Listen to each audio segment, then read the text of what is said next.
ಒಡನಾಟ ಯಾವಾಗ ಶುರುವಾಯಿತು, ಎಲ್ಲಿನವರೆಗೆ ಬೆಳೀತು ಅಂತ ಹೇಳೋದಕ್ಕೆ ಒಂದು ಕಷ್ಟ ಸಾಧ್ಯವಾಗಿರ್ತಕ್ಕಂಥ ವಿಷಯ ಅಂತ ಹೇಳ್ಬೋದು. ನನಗೂ ಸಿದ್ಧಗಂಗಾ ಶ್ರೀಗಳವರಿಗೂ ಒಡನಾಟ ಅದೇ ರೀತಿಯದಾಗಿದೆ ಅಂತ ಹೇಳಿದರೆ ಅತಿಶಯೋಕ್ತಿ ಆಗಲಾರದು. ಸುಮಾರು ನಮ್ಮೂರು ಸಿದ್ಧಗಂಗಾ ಕ್ಷೇತ್ರದಿಂದ 6 ಕಿಲೋಮೀಟರ್ ದೂರದಲ್ಲಿರ್ತಕ್ಕಂಥ ಒಂದು ಗ್ರಾಮ. ಆವತ್ತಿನ ದಿನಗಳಲ್ಲಿ 6 ಕಿಲೋಮೀಟರ್ ಹೋಗೋದೇ ಒಂದು ವಿಶೇಷವಾದ ಪ್ರಯಾಣದ ವ್ಯವಸ್ಥೆ ಬೇಕಾಗಿತ್ತು. ನಮ್ಮ ಊರು ನಂದಿಹಳ್ಳಿ, ತುಮಕೂರು ಜಿಲ್ಲೆಯ ಕೊನೆಯ ಗ್ರಾಮ. ಬೆಂಗಳೂರು ಕಡೆಯಿಂದ ಬಂದರೆ ಸಿಗ್ತಕ್ಕಂಥ ಮೊದಲನೇ ಗ್ರಾಮ, ಬೆಂಗಳೂರು ಗಡಿ ಬಿಟ್ಟು.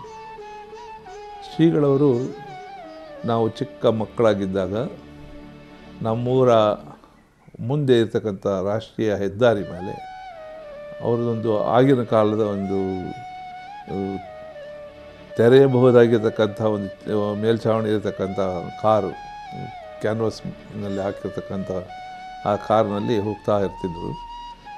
ಆ ಕಾರು ಸಾಮಾನ್ಯವಾಗಿ ಒಂದೇ ವಿಧವಾಗಿರ್ತಕ್ಕಂಥ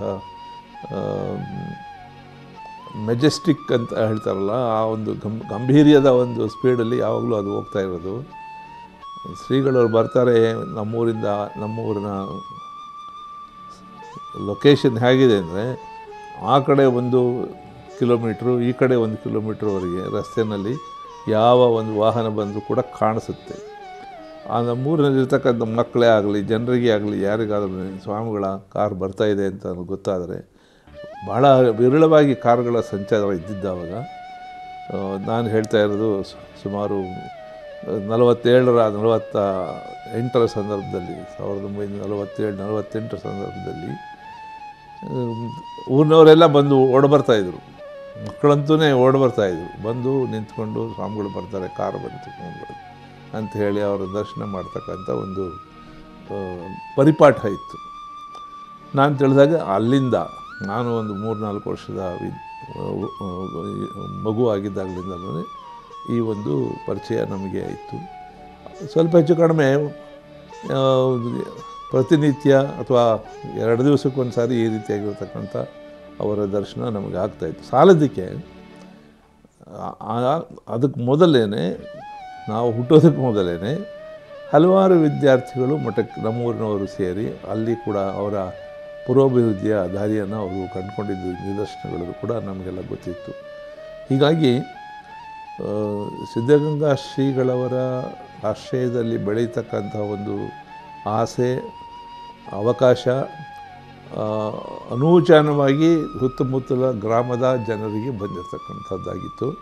ಹಾಗಾಗಿ ನಾನು ಕೂಡ ನನ್ನ ವಿದ್ಯಾಭ್ಯಾಸ ಪ್ರಾರಂಭವಾದಾಗಲಿಂದಲೂ ಸಿದ್ಧಗಂಗಾ ಶ್ರೀಗಳವರ ಒಂದು ಕೃಪಾಶೀರ್ವಾದಕ್ಕೆ ಒಳಪಟ್ಟವನು ಅಂತ ಹೇಳಿದರೆ ತಪ್ಪಾಗಲಾರದು. ಅದರಲ್ಲೂ ನಾನು ಇನ್ನೂ ಶಾಲೆಗೆ ಸೇರಿದ ಹೊಸ ದಿನಗಳಲ್ಲೇ ನಾನು ಅಕ್ಷರಮಾಲೆ ಮತ್ತು ಓದುವುದನ್ನು ಕಲಿತಿದ್ದೆ.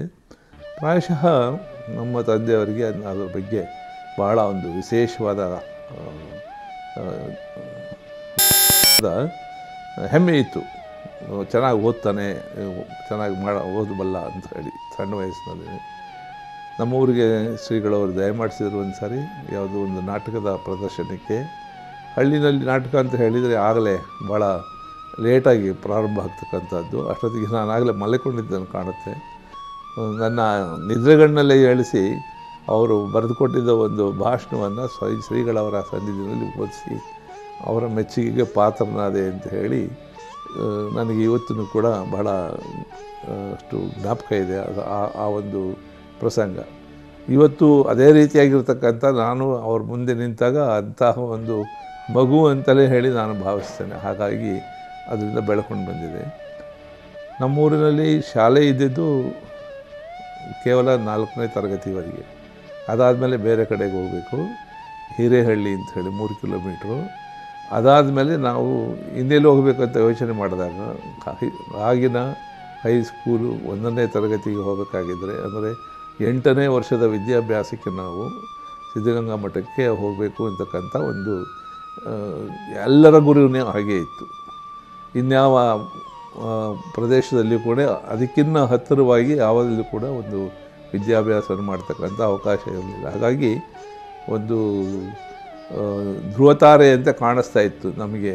ಯಾರು ಓದು ಬರಹವನ್ನು ಕಲಿಬೇಕಂತ ಹಂಬಲದಲ್ಲಿದ್ದಾರೆ, ಆದರೆ ಇನ್ನಿತರ ಸೌಲಭ್ಯಗಳಿಂದ ವಂಚಿತರಾಗಿದ್ದಾರೆ, ಅವರಿಗೆ ಸಿದ್ಧಗಂಗಾ ಮಠ ಅಂತ ಹೇಳಿದರೆ ಒಂದು ಧ್ರುವತಾರಿಯಾಗಿ ಕಾಣಿಸ್ತಾ ಇತ್ತು ಅಂತ ಹೇಳ್ಬೋದು. ಹಾಗಾಗಿ ನನ್ನ 11ನೇ ವರ್ಷ ವಯಸ್ಸಿನಲ್ಲಿ ಸಿದ್ಧಗಂಗಾ ಮಠಕ್ಕೆ ನಾನು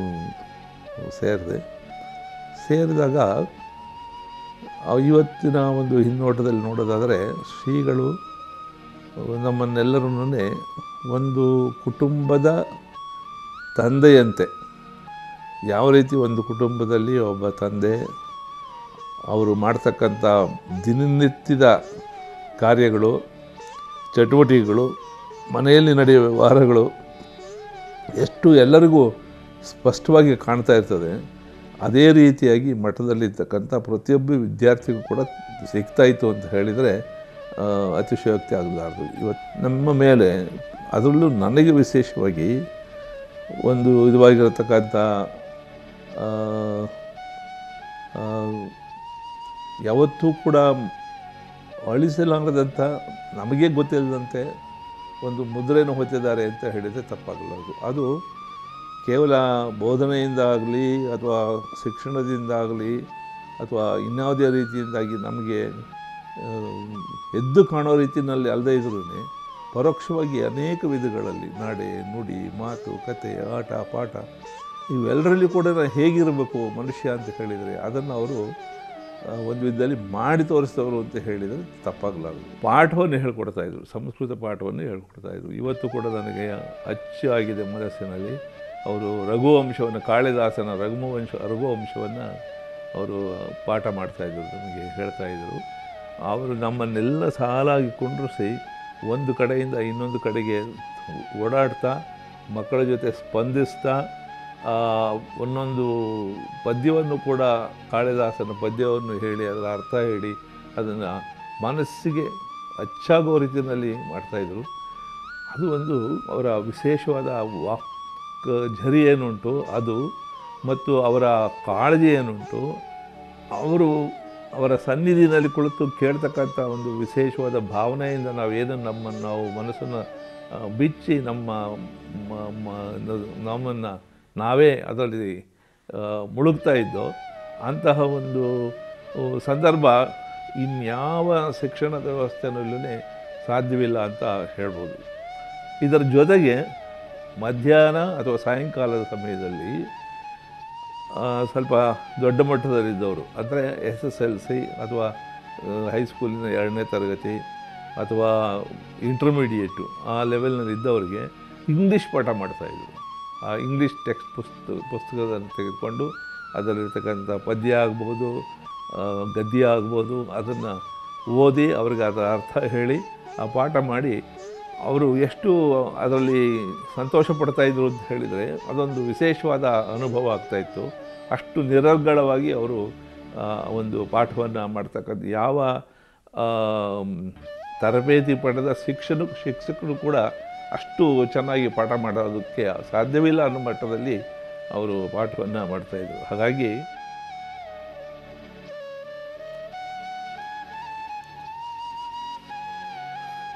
ರೇವಣ ಸಿದ್ದಯ್ಯ ಅವರು ಮಾತನಾಡ್ತಿದ್ದದನ್ನು ನೋಡಿದ್ವಿ. ನಿವೃತ್ತ IPS ಅಧಿಕಾರಿಯವರು, ಅವರ ಮಾತುಗಳಲ್ಲೇ ಗೊತ್ತಾಗುತ್ತೆ ಶ್ರೀಗಳು ಯಾವ ರೀತಿಯಾಗಿ ಆ ಮಠವನ್ನು ಕಟ್ಟಿದ್ರು, ಯಾವ ರೀತಿಯಾಗಿ ಆ ವಿದ್ಯೆದ ತೃಷೆಯನ್ನು, ಜ್ಞಾನದ ತೃಷೆಯನ್ನು, ಅಕ್ಷರದ ತೃಷೆಯನ್ನು, ಆ ಅನ್ನದ ತೃಷೆಯನ್ನು, ಆಶ್ರಯದ ತೃಷೆಯನ್ನು ತೀರಿಸಿದ್ರು ಆ ಒಂದು ಭಾಗದ ಜನರಲ್ಲಿ ಮತ್ತು ಒಂದು ಕಡೆ ಮಕ್ಕಳಲ್ಲಿ. ಇನ್ನು ಅದಾದಮೇಲೆ ಹಂತ ಹಂತವಾಗಿ ಪ್ರತಿಯೊಂದು ಕಡೆನೂ, ಅಂದರೆ ಇಲ್ಲಿ ಪ್ರಮುಖವಾಗಿ ಅನಾಥ ಮಕ್ಕಳು ಕೂಡ ಓದಿದ್ದಾರೆ, ಅನಾಥ ಮಕ್ಕಳು ಕೂಡ ತಾವು ಕೂಡ ಓದ್ಬೋದು, ನಾವು ಕೂಡ ಉನ್ನತ ಹುದ್ದೆಗೆ ಏರ್ಬೋದು ಅನ್ನುವ ಒಂದು ವಿಶ್ವಾಸವನ್ನು ತುಂಬಿದ್ದು ಅಂದರೆ ಅದು ಸಿದ್ಧಗಂಗಾ ಶ್ರೀಗಳು. ಯಾಕೆಂದರೆ ಈಗಿನ ಕಾಲದಲ್ಲಿ ತಮ್ಮ ಮಕ್ಕಳನ್ನು ಓದಿಸೋದೇ ಕಷ್ಟ, ಅಂಥದ್ರಲ್ಲಿ ಎಲ್ಲರ ಮಕ್ಕಳು ನಮ್ಮವರು, ಇವನಾರವ ಎನ್ನದ ಇವ ನಮ್ಮವ ಅಂತ ಯಾವ ರೀತಿಯಾಗಿ ಬೋಧನೆ ಮಾಡಿ ಶಿಕ್ಷಣವನ್ನು ನೀಡಬೇಕು, ಅನ್ನದ ಅಂದರೆ ಆ ಒಂದು ತೃಷೆಯನ್ನು ತೀರಿಸಬೇಕು ಅನ್ನೋದನ್ನು